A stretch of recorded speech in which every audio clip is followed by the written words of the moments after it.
2026 சட்டமன்ற தேர்தலில் நீங்கள் போட்டியிடுகின்ற சொந்த தொகுதியில் தோற்கடிக்கப்படணும். உங்க அப்பாவே வந்தாலும் முடியாது. திரு முத்தரசன் அவர்களே சொல்லுங்க, நீங்க கூட்டணி வச்சு போட்டுருக்கீங்க, திமுக தலைமையில் கூட்டணி அமைச்சீங்க. அந்த கூட்டணியுடைய தலைமை திமுக உங்களுக்கு தேர்தல் ரீதியாக கொடுக்கப்பட்டதா இல்லையா?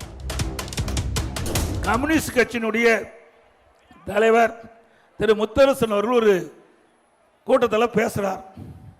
அவருடைய மாநாட்டில் தான் பேசுறாருன்னு கருதுறேன். சேலத்தில் நடைபெற்ற மாநாட்டில் பேசுறார். எடப்பாடி பழனிசாமி கம்யூனிஸ்ட் கட்சியை தரம் தாழ்ந்து பேசுகிறார் என்று. நான் என்ன பேசினேன்? இன்றைக்கு ஆளுங்கட்சி திராவிட முன்னேற்ற கழகம், கம்யூனிஸ்ட் கட்சி எதிர்கட்சியா ஆளுங்கட்சியா? அதை நான் கேள்வி கேட்டேன். எதிர்கட்சியா இருந்தா எங்க வரிசையில் தான் அவர்கள் அமர்ந்திருக்கிறாங்க. அப்படி எதிர்கட்சியில் வரிசையில் அமர்ந்துகிட்டு பொழுது மக்களுடைய பிரச்சனை வைக்கின்ற பொழுது மக்களுடைய பிரச்சனையை சட்டமன்றத்தில் எடுத்து சொல்ல வேண்டும், பொது வெளியில் எடுத்து சொல்ல வேண்டும். கூட்டணியாக இருந்தாலும் எதிர்கட்சி என்ற வரிசை வருகின்ற பொழுது, எதிர்கட்சியில் இருக்கின்ற பொழுது மக்களுடைய பிரச்சனைக்காக குரல் கொடுக்க வேண்டும். அதைத்தான் நான் சுட்டி காட்டினேன். ஆனா அவருக்கு கோபம் பொத்து கொண்டு வந்து ஏதோ பேசியிருக்கிறார். அது மட்டுமல்ல, இன்னொன்றையும் சொல்லியிருக்கிறார். நாங்கள் திரு கம்யூனிஸ்ட் கட்சி சேர்ந்தவர்கள் பணம் வாங்கி கொண்டு நடத்துவதாக சொல்லியிருக்கிறார். ஆமா இல்லைன்னு சொல்ல சொல்லுங்க. யார்? நாங்களா சொன்னோம்?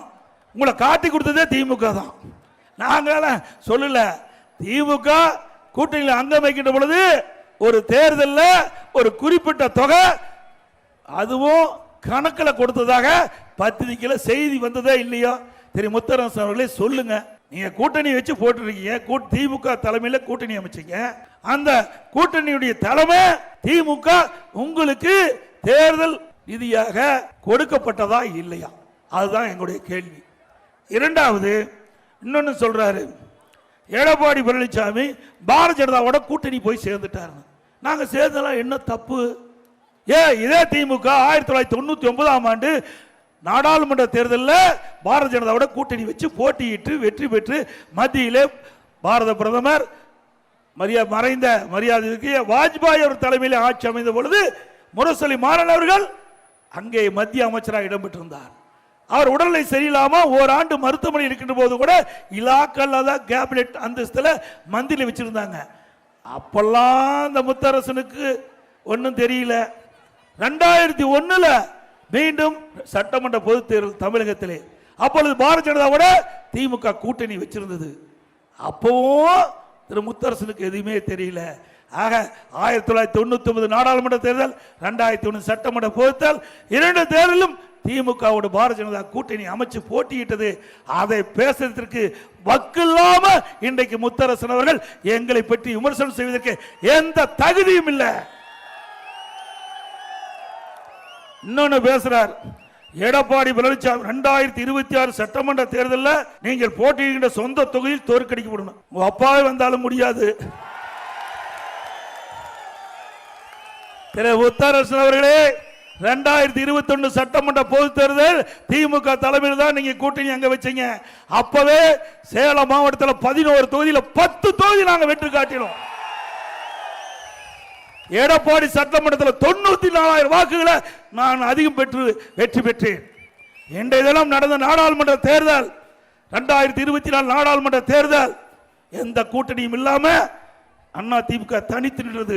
இப்பொழுது கூட எடப்பாடி சட்டமன்ற தொகுதியில் 45,000 வாக்குகள் நான் கூடுதலாக பெற்றிருக்கின்றோம்.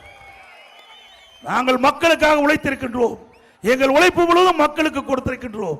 மக்கள் எங்களுக்கு விசுவாசமாக இருந்து வாக்களிப்பார். உங்களை போல் காலத்திற்கு ஏற்றவாறு நிறமாறுகின்ற கட்சி அண்ணா திமுக கட்சி அல்ல.